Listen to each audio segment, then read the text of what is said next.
2 United States government studies of cell phone radiation have found a weak link to an increased risk of cancer in animals. But government officials and scientists are telling cell phone users not to worry. They say it is safe to use your mobile device. Earlier studies of cell phone users had found little reason for concern. The latest research took a close look at the effects of very high radiation levels in animals to answer some questions that could not be tested on human subjects. In one study, researchers left cell phones in an area with rats.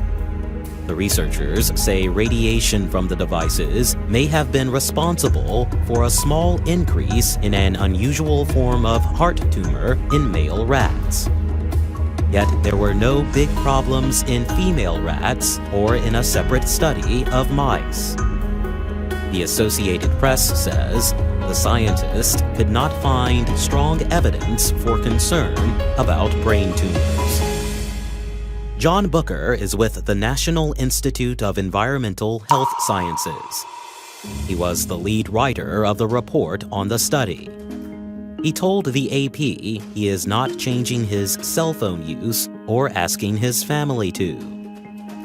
Otis Browley is the American Cancer Society's chief medical officer. After reading the studies, he said, "I am actually holding my cell phone up to my ear." The rat and mice studies are not the same as real-life cell phone use, he noted. John Booker said the findings of the rare nerve tissue tumor found in the hearts of male rats does not mean humans should be worried. His agency carried out a $25 million study for the Food and Drug Administration, which quickly said cell phones are safe. Booker said average cell phone use is very much lower than what we studied. He told reporters the rats and mice were exposed to the radiation for 9 hours a day and for a period of up to 2 years. The radiation levels were so high that humans would only experience it for a short time. He said, at best, it might be a weak carcinogen, if in fact it is a carcinogen. For some unknown reason, the rats exposed to the radiation lived longer than the non-radiated rats.